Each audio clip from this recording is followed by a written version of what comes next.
আপনার এবং আপনার রবের মাঝের এটা হচ্ছে প্রথম পার্থক্য, যে আপনি আপনার জীবনে ভুল করেন আর আপনার রবের কোনো কাজে কোনো কি নাই, ভুল নাই। রব এবং আপনার পার্থক্য আমি আরো দেখাতে থাকবো। এরপরের শব্দ হচ্ছে রব্বিল আলামিন। রব মানে হচ্ছে প্রতিপালক, আর আলামিন মানে হচ্ছে বিশ্ব জগৎ সমূহ। রব্বের একটা ছোট অর্থ বলে আমি আলামিনের ব্যাখ্যায় যাব। রব মানে হচ্ছে এমন কেউ যিনি লালন পালন করেন আবার শাসন করার ক্ষমতা রাখেন। রব মানে হচ্ছে এমন কেউ যিনি লালন পালন করেন আবার শাসন করার পূর্ণ ক্ষমতা রাখেন, এই রকমকে বলা হয় রব। রব শব্দটার একটা চমৎকার বৈশিষ্ট্য হচ্ছে যে রব শব্দটা যার সাথে সম্বন্ধিত হয় তার অর্থ দেয়। যেমন ধরেন আপনি আপনার বাড়ির সন্তানদের দেখাশোনা করেন, আপনার সন্তানদের শাসন করার ক্ষমতা রাখেন, তখন আপনি হচ্ছেন রব্বুল বাইত, মানে বাড়ির রব। আপনি একটা মাদ্রাসা পরিচালনা করেন, আপনার মাদ্রাসার ছাত্র এবং শিক্ষকদের আপনি শাসন করার ক্ষমতা রাখেন, তখন আপনি হচ্ছেন রব্বুল মাদ্রাসা। সম্বন্ধটা মাদ্রাসার দিকে। আপনি একটা কোম্পানি চালান, আপনি কোম্পানির লোকদের দেখাশোনা করা এবং শাসন করার ক্ষমতা রাখেন, তখন আপনি হচ্ছেন রব্বুশ শরিকা। সূরা ফাতিহায় আমরা যার প্রশংসা করছিলাম উনাকে কি বলা হচ্ছে? উনাকে বলা হচ্ছে সকল প্রশংসা আল্লাহ তাআলার জন্য, রব্বুল আলামিন, আলহামদুলিল্লাহ, সকল প্রশংসা আল্লাহ তাআলার জন্য, যার প্রথম সবচেয়ে বড় পরিচয় হচ্ছে রব্বিল আলামিন। তিনি কোনো মাদ্রাসা, স্কুল, বাড়ি বা কোনো কিছুর রব নন, বরং রব্বিল আলামিন, বিশ্ব জগৎ সমূহের প্রতিপালক। আপনি আপনার সন্তানের দেখাশোনা করেন, সন্তানের অসংখ্য প্রয়োজন পূরণ করেন, আর আল্লাহ তাআলা আলামিন, বিশ্ব জগৎ সমূহের প্রয়োজন পূরণ করেন, বিশ্ব জগৎ সমূহের দেখাশোনা করেন। আলামিনের একটা ছোট্ট ব্যাখ্যা দাঁড় করাবো আমি। আসলে আমরা সাধারণত এখানে যারা এসেছি তারা সবাই সাধারণ মানুষ। জীবনে সর্বোচ্চ সফর মানে ঢাকা। তখন আমার কাছে মনে হয় ও ঢাকা টু রাজশাহী এটাই মেবি পৃথিবী। বা চট্টগ্রাম থেকে যে লোকটা রাজশাহীতে এসেছে তার কাছে চট্টগ্রাম থেকে রাজশাহী এইটাই পৃথিবী। সর্বোচ্চ সে অনুধাবন করে ও একটা দেশ আছে আমেরিকা নামে, একটা দেশ আছে সৌদি আরব নামে। পৃথিবীটার মানচিত্র দেখার পরে বলে ও এইটাই পৃথিবী। তখন আসলে আমরা রব্বুল আলামিনটাকে অনুধাবন করতে পারি না। আমি একটু জাস্ট আপনাকে অনুধাবন করানোর চেষ্টা করব যে রব্বুল আলামিন, আলামিনের বিশালত্বটা আসলে কত। আমরা যখন তাকাই আসমানের দিকে, তখন ওই আসমানের মাঝে এবং আমার এই চোখের সীমার উপরে একটা জগৎ আছে যেটাকে বলা হয় মহাকাশ বা গ্যালাক্সি। মহাকাশ বা গ্যালাক্সি, এই মহাকাশ বা গ্যালাক্সিতে ছায়াপথ আছে। বিজ্ঞানীরা বলছেন যে এখানে এই মহাকাশে, মানে আমার দৃষ্টির ওপরে আর ওই প্রথম আসমানের নিচে, এখানে মহাকাশ আছে, যে মহাকাশে গ্যালাক্সি, ছায়াপথ আছে। ছায়াপথ কি আমি সেটা একটু বুঝাই। ছায়াপথ মানে অনেকগুলো নক্ষত্রের তারার একটা, অনেকগুলো তারা মিলিত হয়ে যে অংশটা তৈরি হয়, যেটা তৈরি হয় সেটাকে বলা হয় ছায়াপথ। তারা মানে বোঝেন চাঁদ। চাঁদ একটা তারা, একটা গ্রহ। ঠিক যেমন আমরা শুনেছি মঙ্গল গ্রহ, তো মঙ্গল গ্রহ একটা হচ্ছে গ্রহ। আমরা ছোটবেলায় পড়েছি যে বুধ গ্রহ নামে একটা গ্রহ আছে, বুধ গ্রহ। আচ্ছা, চাঁদের চাইতে আমরা বলি পৃথিবীটাও কি একটা গ্রহ, পৃথিবীটাও একটা গ্রহ। তো মহাকাশে এরকম গ্রহ দিয়ে তৈরি ছায়াপথ আছে। তো একটা ছায়াপথ তৈরি হতে কয়েক কোটি চাঁদ বা কয়েক কোটি পৃথিবী লাগে। একটা ছায়াপথ তৈরি হতে কয়েক কোটি, জাস্ট আপনি অনুমান করেন যে পৃথিবী, আচ্ছা আমরা পৃথিবীর এক মাথা থেকে আরেক মাথা সফর করেছি? সফর করিনি। আমাদের কাছে পৃথিবীটাই অনেক বিশাল। তো ধরেন এই পৃথিবীর মতো কয়েকশো কোটি অথবা কয়েক লক্ষ কোটি গ্রহ মিলে একটা ছায়াপথ তৈরি হয়, একটা গ্যালাক্সি তৈরি হয়।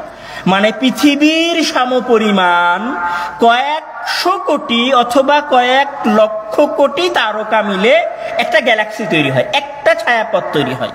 তো এই মহাকাশে কয়টা ছায়াপথ আছে? কয়টা? 20,000 কোটি। কয়টা ছায়াপথ আছে? 20,000 কোটি ছায়াপথ আছে। মানে একটা ছায়াপথ তৈরি হতে কয়েক লক্ষ কোটি পৃথিবী লাগে। একটা ছায়াপথ তৈরি হতে কয়েক লক্ষ কোটি পৃথিবী লাগে। আমি উদাহরণ দিয়ে বলছি, কয়েক লক্ষ কোটি পৃথিবী। আর এই রকম ছায়াপথই আছে মহাকাশে নাসার গবেষণা অনুযায়ী 20,000 কোটি। 20,000 কোটি। এখনো হলো না বিষয়টা, আর একটু পরিষ্কার করার চেষ্টা করি। এই যে একটা ছায়াপথ যেটা 20,000 কোটি তারকা নিয়ে গঠিত, কয়েক লক্ষ কোটি তারকা নিয়ে গঠিত একটা ছায়াপথ, এরকম 20,000 কোটি ছায়াপথ আছে। একটা ছায়াপথ মানে এখানে আছে কয়েক লক্ষ কোটির একটা ছায়াপথ, এখানে আছে কয়েক লক্ষ কোটি পৃথিবী দিয়ে তৈরি একটা ছায়াপথ, এখানে আছে কয়েক লক্ষ কোটি পৃথিবী দিয়ে তৈরি একটা ছায়াপথ। এইরকম 20,000 কোটি ছায়াপথ এই মহাকাশে আছে। এই এক একটা ছায়াপথের মাঝখানের দূরত্ব হচ্ছে, এক একটা ছায়াপথের মাঝখানের দূরত্ব হচ্ছে 20 ট্রিলিয়ন মাইল। বুঝতে পারেন? 20 ট্রিলিয়ন আপনারা বোঝেন না? 20 ট্রিলিয়ন বোঝেন? 1 কোটি বোঝেন? 1 কোটি বোঝেন না? এরকম 1000 কোটিতে 1000 কোটি, 1000 কোটিতে 1 বিলিয়ন হয়।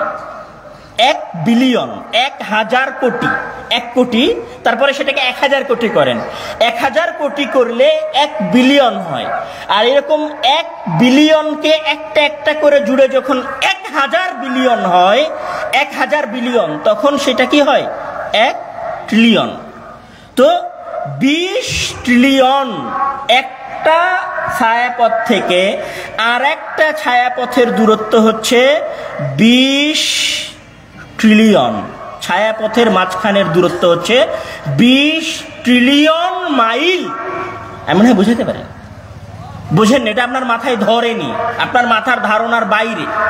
একটা ছায়াপথ থেকে আর একটা ছায়াপথের দূরত্ব হচ্ছে 20 ট্রিলিয়ন মাইল। এখন 20,000 কোটি ছায়াপথের একটা থেকে আর একটার দূরত্ব, প্রত্যেকটার মাঝের দূরত্ব হচ্ছে 20 ট্রিলিয়ন। এবার এই মহাকাশটা কত বড়? আমার আপনার ধারণার বাইরে। ওই মহাকাশ সহ এই পৃথিবীর যিনি দেখাশোনা করেন তিনি হচ্ছেন কে? আল্লাহ তাআলা। কোথায় মহাকাশ? একটা ছায়াপথ থেকে আর একটা ছায়াপথের দূরত্ব 20 ট্রিলিয়ন। এই মহাকাশের মাঝে আমি আব্দুর রহমান এই জামিয়া সালাফিয়ার এই মাঠে দাঁড়িয়ে খুতবা দিচ্ছি। আমি কত কত কত নগণ্য, ছোট, ক্ষুদ্র ওই মহান রবের কাছে। আমি মনে হয় এখনো বুঝাতে পারিনি।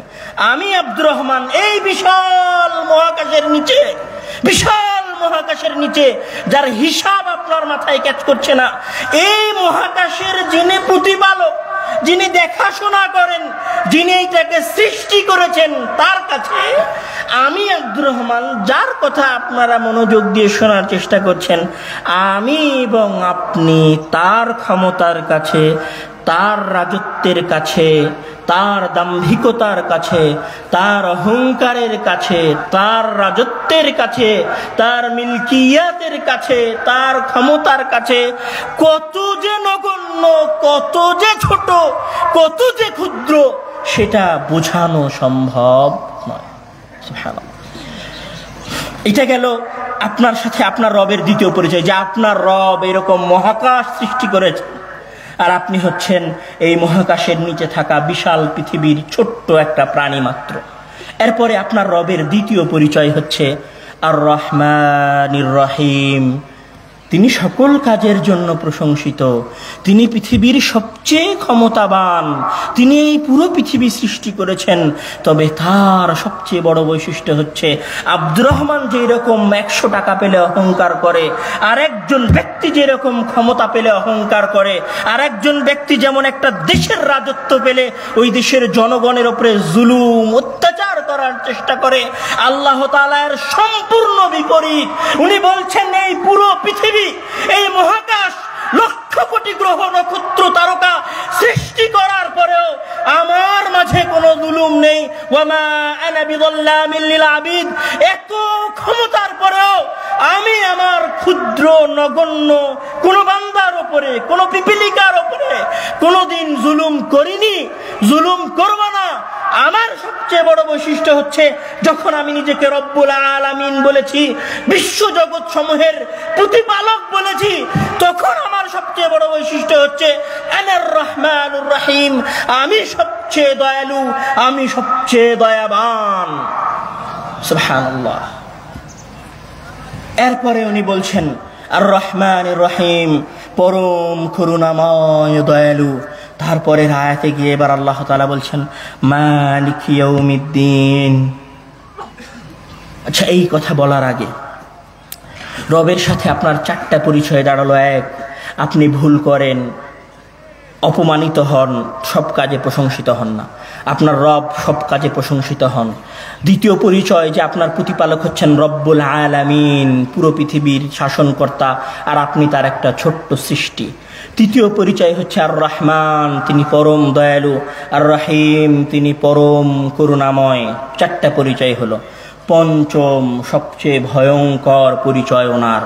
উনি এবার বলছেন সূরা ফাতিহার মধ্যে মালিক ইয়াউমিদ্দিন, আমি প্রতিপালক। আমার যে পরিচয় বললাম, ওই পরিচয় বলার পরে আমি রহমানুর রহিম বলেছি, পরম করুণাময় এবং দয়ালু বলেছি। তবে আমার একটা কথা শুনে রাখো, মালিক ইয়াউমিদ্দিন, আমি হচ্ছি বিচার দিবসের মালিক। বিচার দিবস না, মালিক মানে হচ্ছে মালিক, রাজা। ইয়াউমিদ্দিন, দিন শব্দের অর্থ হচ্ছে প্রতিদান দেওয়া। ইয়াউমিদ্দিন, আমি হচ্ছে প্রতিদান দিবসের মালিক। বুঝাতে পারেনি মনে হয় কথাটা। আল্লাহ তাআলা বলছেন আলহামদুলিল্লাহি রাব্বিল আলামিন, তারপরে বলছেন আর রহমানুর রহিম, তারপরে এবার উনি বলছেন যে আমি হচ্ছি মালিক ইয়াউমিদ্দিন, বিচার দিবসের মালিক। বিচার দিবস মানে সবাই জানেন আপনারা যে আমরা সবাই মারা যাব, তারপরে এই পৃথিবীটা ধ্বংস হয়ে যাবে। ফাকুল ইয়ানসিফুহা রব্বি নাসফা ফায়াদারুহা কান সফসফা, আপনার প্রতিপালক একটা পাহাড়কে আর একটা পাহাড়ের সাথে ধাক্কা দিবেন, তারপর এই পৃথিবীকে ধুলায় ধূসরিত করে দিবেন, এই পৃথিবীকে সমান করে দিবেন, কোথাও কোনো উঁচা নিচা দেখা যাবে না।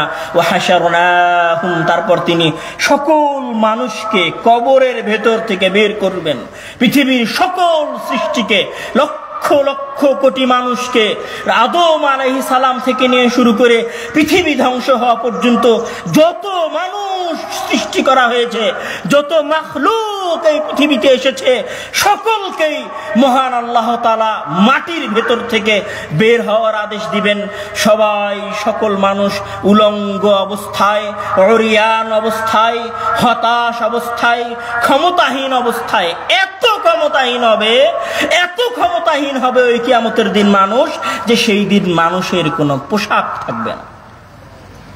তো এই যে মানুষ কিয়ামতের দিন একত্রিত হবে, যেই দিন মানুষ বলবে ওয়ালা ইয়াসআলু হামিমুন হামিমা, সেই দিন, যেই দিন কোনো বন্ধু কোনো বন্ধুর খোঁজ নিবে না, যেই দিন আদম আলাইহিস সালাম বলবেন নফসি নফসি, আমি আজ আমার নিজেকে নিয়ে চিন্তিত, যেদিন ইব্রাহিম খলিলুল্লাহ, আল্লাহর বন্ধু বলবেন নফসি নফসি, আমি আমার নিজেকে নিয়ে চিন্তিত, যেই দিন ঈসা মাসীহুল্লাহ বলবেন নফসি নফসি, আমি আমার নিজেকে নিয়ে চিন্তিত। যেই দিন মূসা কালিমুল্লাহ বলবেন নফসি নফসি, আমি আমার নিজেকে নিয়ে চিন্তিত।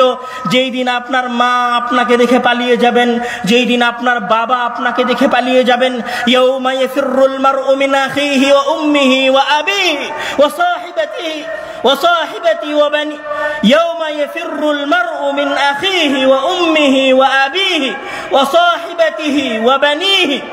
যেই দিন মানুষ তার বাবা মা ভাই বোন সবাইকে দেখে পালিয়ে যাবে, বাপ ছেলেকে দেখে পালাবে, ছেলে বাপকে দেখে পালাবে, মা সন্তানকে দেখে পালাবে, সন্তান মাকে দেখে পালাবে। যেই দিন কেউ তোমরা কাউরো নও, যেই দিন তোমাদের কাউরো ক্ষমতা চলবে না, যেই দিন তোমাদের কাছ থেকে আদলুন শাফাআহ, কোনো শাফাত, কোনো টাকা পয়সা, কোনো ঘুষ গ্রহণ করা হবে না। যেই দিন তোমরা সবাই নফসি নফসি করবা, যেই দিন তোমাদের কারো কোনো ক্ষমতা থাকবে না, যেই দিন ডোনাল্ড ট্রাম্প থেকে নিয়ে শুরু করে ভ্লাদিমির পুতিন থেকে নিয়ে শুরু করে বাংলার কোনো অজপাড়া গায়ের ক্ষুধার্ত দুর্বল ছেঁড়া কাপড়ের মানুষটাও একই কাতারে দাঁড়াবে, কোনো অহংকার ছাড়া, কোনো ভেদাভেদ ছাড়া সমান হয়ে একই কাতারে দাঁড়াবে। যেই দিন নবীগণ নফসি নফসি বলবেন, সেই দিনের বিচারপতি হচ্ছে আমি আল্লাহ তাআলা। তখন উনি বলবেন মালিক ইয়াউমিদ্দিন, আমি বিচার দিবসের মালিক। 5টা পরিচয় হলো। এবার বান্দা বলছে, এবার আপনার এবং আপনার রবের মাঝের পরিচয় স্পষ্ট হচ্ছে। এবার সবকিছু আলহামদু শোনার পরে, রব্বিল আলামিন শোনার পরে, রহমানির রহিম শোনার পরে, মালিক ইয়াউমিদ্দিন শোনার পরে এইবার বান্দা বলছে যে আমি তো অনেক বেশি অহংকার করে চলেছি, নিজের পকেটে 10,000 টাকা থেকেছে, তাই আমি মনে করেছি আমি অনেক টাকার মালিক। আসলে আমার পরিচয় হচ্ছে ইয়াকা না'বুদু ওয়া ইয়াকা নাস্তাঈন, ইয়াকা না'বুদু ওয়া ইয়াকা নাস্তাঈন, আমরা তোমারই ইবাদত করি, তোমারই কাছে সাহায্য চাই। ইবাদত করার শব্দটাকে আমি একটু ভালোভাবে বুঝাই। না'বুদু শব্দটা আসছে আরবির আব্দুন থেকে। আব্দুন শব্দের যেটা মূল অর্থ, আপনারা সবাই এখানে গ্রামের মানুষ, গ্রাম থেকে এসেছেন, মাটির রাস্তায় যখন আপনারা চলেন তখন দেখবেন যে দুই ধারে কিছু ঘাস আছে আর মাঝখানের মাটির রাস্তায় কোনো ঘাস নাই, ওখানে কিছু ধুলা পাওয়া যায়। গ্রীষ্মের সময় ওই ধুলার পরিমাণটা একটু বাড়ে, ওই ধুলাতে আপনি হাত মেরে দেখবেন যে আপনার হাতের ছাপটা বসে যাচ্ছে। বিশেষ করে চাপাই অঞ্চলের যারা মানুষ, যাদের এলাকায় গরুর গাড়ি চলে, তারা রাস্তার ধুলা ভালোভাবে চেনে। রাস্তার ধুলা, এটাতে হাত দিলে চট করে হাতটা বসে যায়। তো এই ধরনের নরম মাটির ধুলাময় রাস্তাকে মূলত বলে নরম। ওই নরম রাস্তা, যে নরম রাস্তা আপনি দেখছেন না আপনার এলাকায় গ্রামে, ওই রাস্তার মতো নরম রাস্তাকে বলা হয় আত-তরিক আল-মুআব্বাদ। তাহলে এবার বান্দা বলছে যে ইয়াকা না'বুদু মানে হে আল্লাহ, হে আল্লাহ তুমি যেহেতু সকল কাজের জন্য প্রশংসিত, তুমি যেহেতু রব্বুল আলামিন, তুমি যেহেতু রহমানির রহিম, তুমি যেহেতু মালিক ইয়াউমিদ্দিন, মানে তোমার সামনে আমার তো কিছুই নাই, আমি তোমার এটাই করতে পারি যে ধুলার মতো ক্ষুদ্র হয়ে, ধুলার মতো নরম এবং অবনত হয়ে, ধুলার মতো ক্ষুদ্র অবনত হয়ে, ওই ধুলার মতো নতজানু হয়ে, ওই ধুলার মতো নরম হয়ে ইয়াকা না'বুদু, ইয়াকা না'বুদু, শুধুই মাত্র আমি তোমার এই ক্ষমতার সামনে তোমার দাসত্ব ছাড়া আর কিছুই করতে পারি না। হাদা, এটাই হচ্ছে আল্লাহ তাআলা এবং একজন সাধারণ মানুষের মাঝের পরিচয়। আল্লাহ হচ্ছেন রব্বুল আলামিন, আল্লাহ হচ্ছেন লিল্লাহিল হামদ, তার জন্য সকল প্রশংসা। আল্লাহ হচ্ছেন আর রহমানির রহিম, আল্লাহ হচ্ছেন মালিক ইয়াউমিদ্দিন। আর আমি আব্দুর রহমান, আমি আব্দুর রহিম, আমি আব্দুল জব্বার, আমি আব্দুল করিম, আমি আব্দুল কুদ্দুস, আমি আব্দুল মুহাইমিন, আমি উমুক, আমি তুমুক, আমার একটাই পরিচয় ওই রবের সামনে, সেটা হচ্ছে আমি ওই রবের গোলাম, আমি ওই রবের দাস, তা ওই রাস্তার ধূলিকণার মতো। আমি ওই রবের দাস, ওই রবের গোলাম, ওই রবের কৃতদাস, ওই রবের গোলাম, ওই রবের দাসত্ব করে ওই রাস্তার ধুলার মতো অবনত হয়ে, ওই রাস্তার ধুলার মতো ক্ষুদ্র হয়ে। এবার ওইটা হচ্ছেন আল্লাহ, আর আপনি হচ্ছেন এই ধরনের নগণ্য দাস। আর আপনি যখন কোরআন তেলাওয়াত করছেন তখন এই নগণ্য বান্দা ওই মহাসত্তার কথা মুখ দিয়ে তেলাওয়াত করছে। এমন হয় বুঝাতে পারেনি কথা, ওই মহান রবের কথা এই ক্ষুদ্র মাটির ন্যায় ধূলিকণার ন্যায় বান্দা তেলাওয়াত করছে। বলছে আউযু বিল্লাহি মিনাশ শাইতানির রাজিম, বিসমিল্লাহির রহমানির রহিম। বলছে কুল হুয়াল্লাহু আহাদ, কুল হুয়াল্লাহু আহাদ, আল্লাহুস সামাদ। হে আল্লাহ, আপনি এক অদ্বিতীয়। আল্লাহুস সামাদ,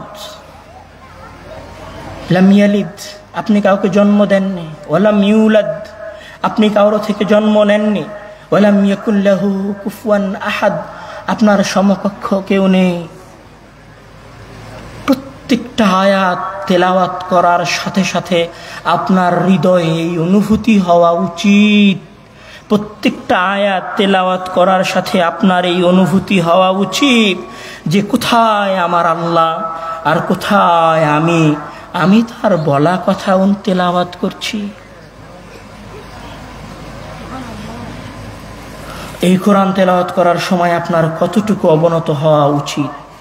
এই কোরআন তেলাওয়াতের একটা ফজিলতমূলক বা দুই একটা ফজিলতমূলক হাদিস বলে আমি আমার আলোচনা শেষ করব।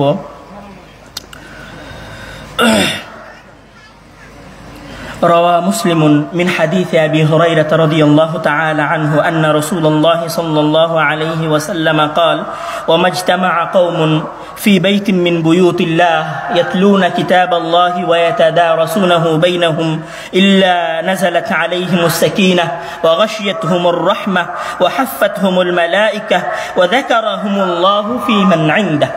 مسلم شريف একটা হাদিস, আবু হুরায়রা রাদিয়াল্লাহু তাআলা আনহুর হাদিস। রাসূল সাল্লাল্লাহু আলাইহি ওয়াসাল্লাম বলছেন যে যখন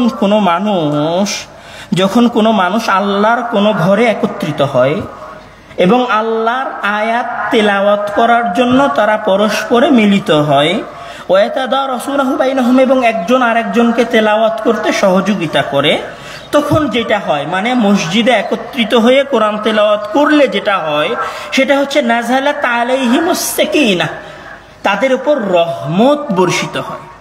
প্রথম ফজিলত। ওয়া গাশিয়াতহুমুর রাহমা ওয়া হাফফাতহুমুল মালায়েকা। দ্বিতীয় বৈশিষ্ট্য হচ্ছে হাফফাতহুমুল মালায়েকা, ফেরেশতারা তাদেরকে ঘিরে ধরে রাখে।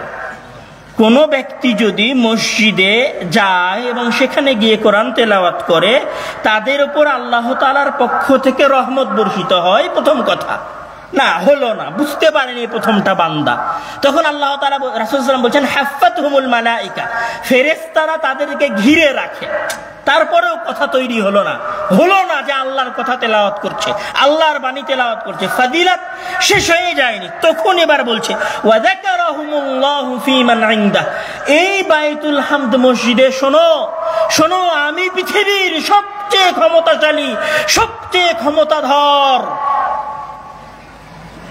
মালিক, রহমান, রহিম, কাহার, জব্বার, আমার সামনে উপবিষ্ট, আমার আশেপাশে থাকা ফেরেশতাদেরকে উদ্দেশ্য করে বলছি, শোনো হে আমার ফেরেশতারা, শোনো হে আমার সামনে থাকা ফেরেশতারা, ওই যে আমার দুইজন নগণ্য ক্ষুদ্র বান্দা আব্দুল করিম আর আব্দুল জব্বার কি করছে জানো? তারা আমার কোরআন তেলাওয়াত করছে। এটা হচ্ছে কোরআন তেলাওয়াতকারীর সবচেয়ে বড় ফজিলত, যে যখন কোরআন তেলাওয়াতকারীরা কোরআন তেলাওয়াত করার জন্য, কোরআন শেখার জন্য মসজিদে একত্রিত হয়, তখন ফাযাকারাহুমুল্লাহ, আল্লাহ তাআলা তাদের কথাটা তার আশেপাশে থাকা ফেরেশতাদের সামনে বলে। আপনি বুঝতে পারেননি এখনো কথাটা। এই মঞ্চ থেকে যদি আপনার নাম একবার ঘোষিত হতো যে আপনি অনেক ভালো মানুষ, আব্দুল জব্বার সাহেব, শোনেন সালাফি কনফারেন্সের মানুষেরা, আব্দুল জব্বার সাহেব অনেক ভালো মানুষ, আপনি খুশিতে একদম গুলগুলা হয়ে যেতেন গাইবান্ধার ভাষায়। যদি আপনাকে বলা হতো জানেন গতকাল রাতের নির্বাচনী বক্তব্যের শেষে বিজয় বক্তব্যে ডোনাল্ড ট্রাম্প না অমুকের নাম নিয়েছে, ওই ব্যক্তি তো ধন্য। আর আমি বলছি যে আপনি কোরআন তেলাওয়াত করলে ওই আল্লাহ তাআলা আপনার কথা ফেরেশতাদের সামনে বলবে। কোরআন তেলাওয়াত করার জন্য আর কিছু দরকার আছে? আমি আরেকটা শেষ হাদিস বলে আমার আলোচনা শেষ করব। রাওয়াল ইমাম মুসলিমুন ইউতা বিল কুরআন ইয়াওমাল কিয়ামাতি ওয়া আহলিহি আল্লাযীনা কানু ইয়ামালুনা বিহি তাকদামুহু সূরাতুল বাকারাতি ওয়া আলু ইমরান ওয়া দারাবা লাহুমা রাসূলুল্লাহ সাল্লাল্লাহু আলাইহি ওয়া সাল্লাম ثلاثه امثال ما نسيتهن بعد قال كأنهما غمامتان وذلتان سوداوان بينهما شرق أو كأنهما حزقان من طير سواف تحاجان عن صاحبهما। রাসূল সাল্লাল্লাহু আলাইহি ওয়াসাল্লাম বলছেন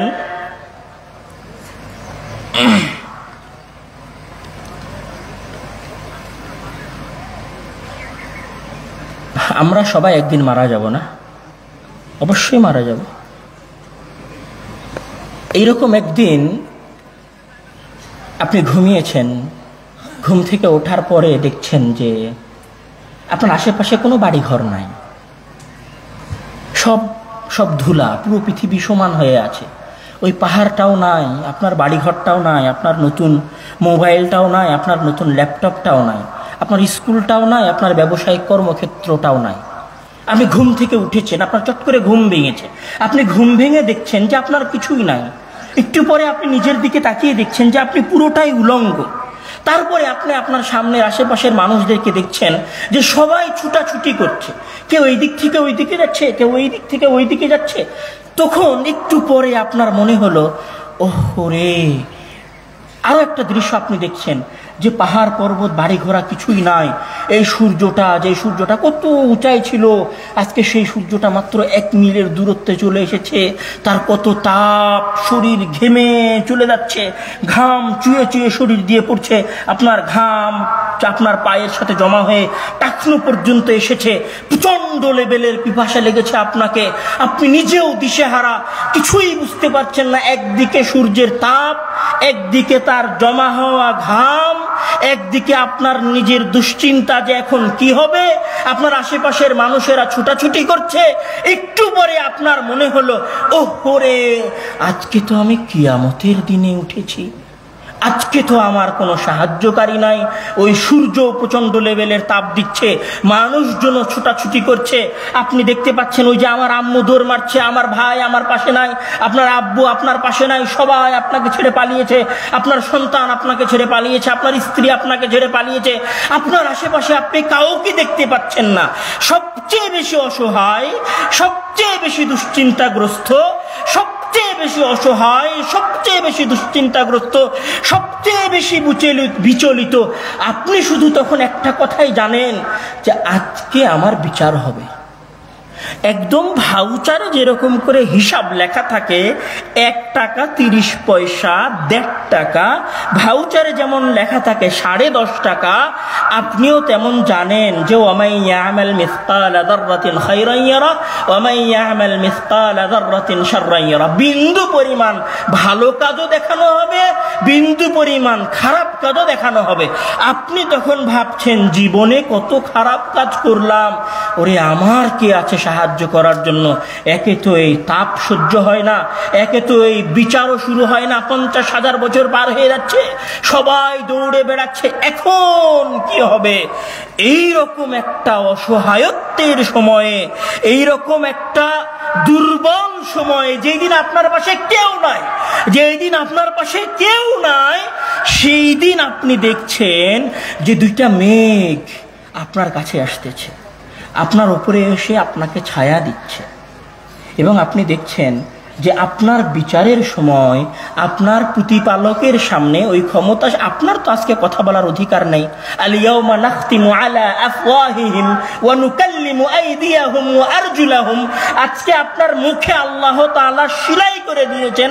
আপনার হাত আপনার বিরুদ্ধে সাক্ষ্য দিচ্ছে, আপনার পা আপনার বিরুদ্ধে সাক্ষ্য দিচ্ছে, আপনার চামড়া আপনার বিরুদ্ধে সাক্ষ্য দিচ্ছে। আপনি আজকে পৃথিবীর সবচেয়ে অসহায় মানুষ। আপনার হাত আপনাকে ধোঁকা দিয়েছে, আপনার পা আপনাকে ধোঁকা দিয়েছে, পন্ডস লোশন লাগানো চামড়াটা আপনাকে ধোঁকা দিয়েছে, ডাভ সাবান ব্যবহার করে চকচক করে রাখা চামড়াটা আপনাকে ধোঁকা দিয়েছে, কলা ফলমূল খেয়ে নাদুস নুদুস বানানো শরীরটা আপনাকে ধোঁকা দিয়েছে। আপনার হাত আপনার বিরুদ্ধে সাক্ষ্য দিচ্ছে। আপনার হাত বলছে, আপনার পা বলছে যে আমার আল্লাহ আমাকে কথা বলার সক্ষমতা দান করেছে, আজকে তো আমাকে তোমার বিরুদ্ধে কথা বলতেই হবে, তোমার বিরুদ্ধে সাক্ষ্য দিতেই হবে। আপনি এখন পৃথিবীর সবচেয়ে অসহায়, পৃথিবীর সবচেয়ে দুর্বল, সবচেয়ে নগণ্য। আপনার পক্ষে কথা বলার, আপনার পাশে দাঁড়ানোর কেউ নাই। তখন এবার আপনি দেখছেন যে দুইটা ছায়া আপনার মাথার উপরে এসেছে এবং আপনার ওই হিসাবের জায়গায় দাঁড়িয়ে আপনার রবের সামনে তুহাজ্জান, আপনার রবের সাথে ঝগড়া করছে। আপনার রবকে বলছে যে আল্লাহ, এই লোকটার আমলনামা আজকে তার বাম হাতে দিও না, তার আমলনামাটা তার ডান হাতে দাও, সে যেন জান্নাতে যেতে পারে, সে যেন জাহান্নামের ওই আগুনে না জ্বলে। আপনার হিসাব, আপনার আমলনামাটা সহজ করার চেষ্টা করছে, রোদের মাঝে আপনার মাথার উপরে এসে ছায়া দিচ্ছে। তারা কারা? তারা হচ্ছে সূরাতুল বাকারা ও সূরাতু আলে ইমরান। সম্মানিত উপস্থিতি, এই হচ্ছে কোরআন, আর এই হচ্ছে কোরআনের বাস্তবতা। সবচেয়ে সংক্ষিপ্ত একটা কথা বলেই আমি শেষ করব। আপনি হচ্ছেন নগণ্য কৃতদাস, আর যার কথা আপনি তেলাওয়াত করছেন তিনি হচ্ছেন সুমহান আল্লাহ। সুতরাং বাসায় গিয়ে পবিত্র কোরআনটাকে আলমারি সেলফে সাজিয়ে না রেখে বের করে পবিত্র কোরআনটা পড়ার চেষ্টা করেন। আপনি গোলাম, আপনি দাস, আর এটা হচ্ছে আল্লাহর কথা। এই কোরআন কিয়ামতের দিন আপনার পাশে দাঁড়াবে, আপনার জন্য আপনার পক্ষে সাক্ষী দিবে, আপনার জন্য আপনার রবের কাছে শাফাআত করবে। মহান আল্লাহ তাআলা আমাদেরকে কোরআন বোঝার এবং কোরআন তেলাওয়াত করার তৌফিক দান করুন। আল্লাহুম্মা আমিন। ওয়া আখির দাওয়ানা আলহামদুলিল্লাহি রাব্বিল আলামিন। ওয়াসসালামু আলাইকুম ওয়া রাহমাতুল্লাহি ওয়া বারাকাতুহু।